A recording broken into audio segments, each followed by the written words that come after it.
사랑합니다. 축복합니다. 모두가 가슴 졸이며 강제적으로 서로 간에 거리를 두고 살아야 했던 시기가 끝나가고 있습니다.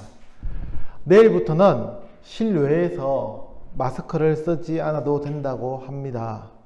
우리 교회도 이런 정부의 지침에 따라 오늘부터 모든 모임을 다시 시작하였습니다. 식당도 운영하였죠. 오늘 식사를 하고 온 청년들 있죠. 너무 오랜만이라 어색하고 또 단체가 식사하는 것이라 조심스럽기도 하지만 조금씩 조심하며 일상을 되찾아가기를 기대합니다. 저에게는 간절한 기대가 있습니다. 우리 청년부도 이제 긴 잠에서 깨어나 다시 도약하기를 기대합니다. 멈추었던 발걸음을 다시 내딛고 점점 성장하는 부서, 모이는 것이 즐겁고 기쁨이 되는 부서가 되기를 희망합니다. 저의 지난 경험을 통해 생각해 보면 이런 변화는 목회자의 힘만으로는 이루어지지 않습니다. 서로가 조금씩 마음을 열고 소통할 때에 우리 청년부가 더 재미있고 만나고 싶은 부서가 될 수 있습니다. 그래서 부탁드립니다. 우리 청년부가 단톡을 통해서든 아니면 카카오 오픈 채팅을 통해서든 소통을 할 수 있었으면 좋겠습니다. 특히 오픈 채팅은 익명성이 보장되니까 서로의 생각과 마음을 편하게 툭 던지듯 이야기할 수 있는 공간이 되었으면 좋겠습니다. 단, 정치 얘기는 하지 않았으면, 정치 얘기를 하면 서로가 갈등만 더 깊어지는 것 같아서 정치 얘기는 하지 말고 다른 어떤 얘기라도 할 수 있었으면 좋겠습니다. 저의 희망 사항입니다. 우리의 신앙 고백을 생각하는 5번째 시간이 되었습니다. 매주 사도신경을 조금씩 공부하고 있는데 오늘 5번째 시간 우리에게 주시는 하나님의 말씀을 모두 같이 읽겠습니다. 준비되셨죠? 시작! 오순절 날이 이미 이름에 그들이 다 같이 한 곳에 모였더니 호련히 하늘로부터 급하고 강한 바람 같은 소리가 있어 그들이 앉은 온 집에 가득하며 마치 불의 혀처럼 갈라지는 것들이 그들에게 보여 각 사람 위에 하나씩 임하여 있더니 그들이 다 성령의 충만함을 받고 성령이 말하게 하심을 따라 다른 언어들로 말하기를 시작하니라. 아멘. 신앙 고백에 대해서 공부하는 5번째 시간, 오늘은 나는 성령을 믿으며 라는 고백에 대해서 공부하려 합니다. 그러면 사도신경의 처음부터 오늘 공부할 부분까지 함께 고백하고 나서 하나님의 말씀을 공부하도록 하겠습니다. 같이 하겠습니다. 시작! 나는 전능하신 아버지 하나님 천지의 창조주를 믿습니다. 나는 그의 유일하신 아들 우리 주 예수 그리스도를 믿습니다. 그는 성령으로 잉태되어 동정녀 마리아에게서 나시고 본디오 빌라도에게 고난을 받아 십자가에 못 박혀 죽으시고 장사된 지 사흘 만에 죽은 자 가운데서 다시 살아나셨으며 하늘에 오르시어 전능하신 아버지 하나님 우편에 앉아 계시다가 거기로부터 살아있는 자와 죽은 자를 심판하러 오십니다. 나는 성령을 믿으며. 아멘. 우리가 고백하는 신앙 고백인 사도신경은 가장 먼저 하나님에 대해서 고백하게 합니다. 이미 다 다루었던 이야기라 기억하고 있죠. 그리고 가장 많은 부분을 차지하는 예수님, 즉 성자 하나님에 대해 고백하게 합니다. 거듭 말씀드리지만 우리는 그리스도교라고 부르는 기독교인입니다. 그러니 그리스도에 대한 고백이 가장 길고 중요합니다. 참고로 왜 그리스도교를 기독교로 부르게 됐는지 다 알고 있죠? 네? 알고 계시죠? 잘 모르는 것 같은데, 기독교는 외국어였던 그리스도교를 한자로 음력한 것입니다. 다시 말해 기독교라는 것이 한자어로 되어 있기는 하지만 어떤 뜻을 가지고 붙여진 것이 아닙니다. 실제로 기독교의 기자는 터기자이고 독은 살펴볼 독자입니다. 그러니 한자어로는 도저히 무슨 의미인지 알 수가 없죠. 단순히 그리스도라는 말과 비슷한 한자어를 갖다 붙인 것에 불과합니다. 참고로 알고 계시면 될 듯 합니다. 아무튼 이어서요.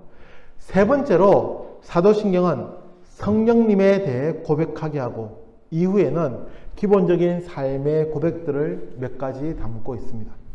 그런데 신앙 고백인 사도신경에는 이 성령님에 대한 고백이 너무나 짧고도 함축적으로 나타나 있습니다. 그분이 어떤 분이신지 혹은 어떠한 일을 하시는지에 대해서는 고백되지 않고 있습니다. 단순하게 성령님을 믿는다는 고백만으로 성령 하나님에 대한 고백은 끝이 납니다. 그래서 우리가 성령님에 대해서 고백할 때는 역설적으로 좀 더 많은 것들을 기억하며 생각해야 합니다. 그냥 아무 생각 없이 나는 성령을 믿으며 라고 고백하고 지나칠 것이 아니라 많은 생각을 함께 함축적으로 담고 있기에 그 모든 것들을 생각하며 고백해야 합니다. 우리 청년들도 본문의 이 사도행전 2장의 말씀에 대해서 생각해 보셨는지요? 본문은 성령님께서 오셨던 오순절의 성령 강림 사건에 대해서 기록하고 있습니다. 그러나 많은 분들이 이 본문의 말씀을 대하면서 성령님의 표면적인 겉모습만 보면서 집중하게 됨을 보게 됩니다.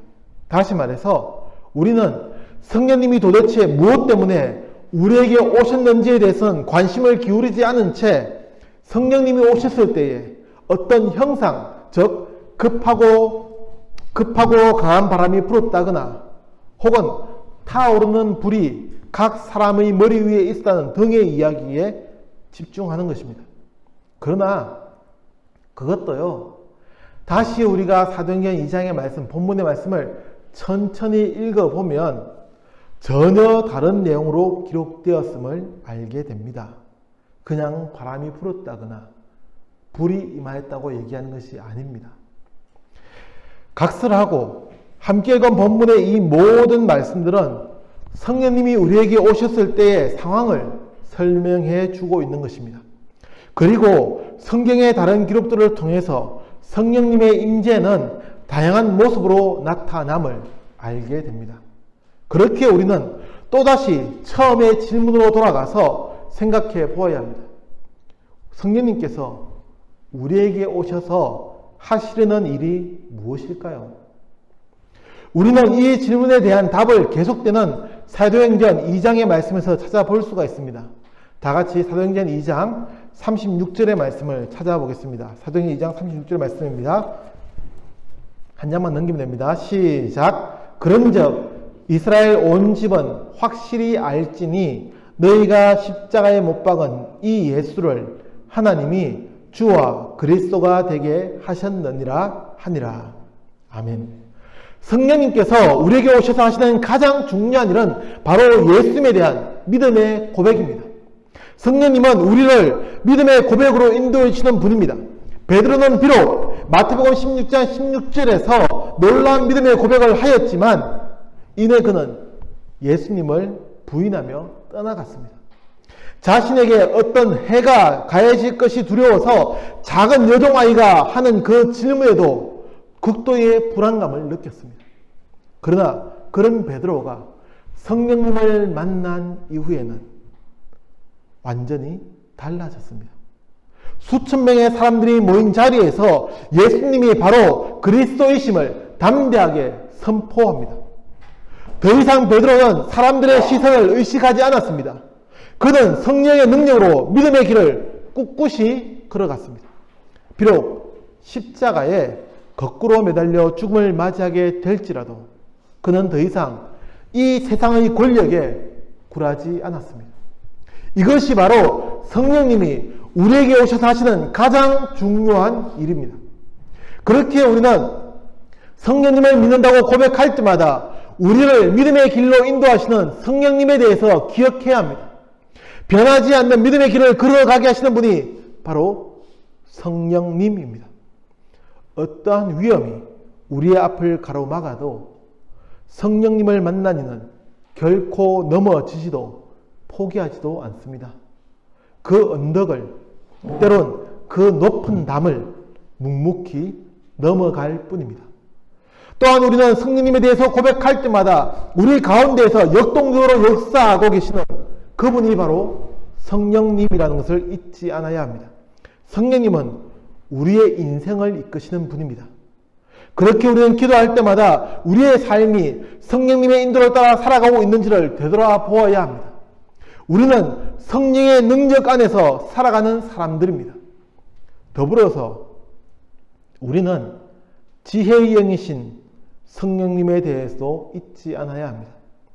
우리는 성령의 수많은 기록들을 통해서 믿음의 사람들이 성령의 능력으로 살아갔음을 알 수 있습니다. 솔로몬이 바로 그 대표적인 예라고 할 수 있습니다. 사랑하는 예양 청년 여러분, 성령님의 능력을 믿고 있습니까? 성령님을 믿을진데, 성령님이 함께 하심을 고백할진데, 오늘 우리에게도 지혜의 영으로 역사해 주시기를 우리는 기도할 수 있습니다. 물론 우리가 해야 할 일을 하지 않고 기도만 하는 것은 결코 좋은 방법이 될 수 없습니다. 스마트폰에 앱을 하나 깔듯이 우리에게 지식을 더해 주시지 않기 때문입니다. 그러나 지혜의 성령님께서 우리 가운데 역사하시면 우리는 다른 사람들과 구별된 지혜의 능력을 경험하게 될 것입니다. 바로 성령의 능력입니다. 또한 그 성령님은 생명의 영이기도 합니다. 죽은 자를 다시 살리는, 어둠의 권세가 붙잡고 있는 그 어둠의 땅에서 생명의 빛을 비추는 분이 바로 성령 하나님임을 우리는 고백하게 됩니다. 러시아에 의해 우크라이나 사람들이 죽어갈 때에 그 현장을, 죽음의 현장을 바꾸시는 분도 바로 성령님임을 우리는 고백하며 성령님과 함께 고통받는 자들과 함께 있어야 합니다. 사랑하는 청년 여러분, 어찌 성령 하나님에 대한 고백을 이 짧은 시간에 다 이야기할 수 있겠습니까? 중요한 것은 성령님이 여전히 우리 가운데에서 역사하시는 분이라는 것을 잊지 않는 것입니다. 우리를 믿음의 길로 인도하시고 우리의 삶을 주장하고 있음을, 우리를 도와주시는 분임을 기억해야 합니다.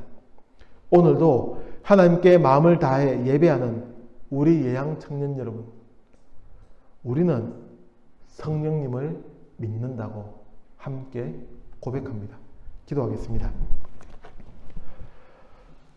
신앙 고백에 대해서 생각하는 5번째 시간, 오늘은 성령 하나님에 대해서 생각합니다. 이 신앙의 고백이 스쳐 지나가 버리는 고백이 아니라 우리 삶의 고백이 되게 하시고 성령 하나님과 동행하며 예수님이 우리의 구원자심을 함께 고백하는 우리 청년들이 되게 하여 주옵소서. 예수님의 이름으로 기도합니다. 아멘.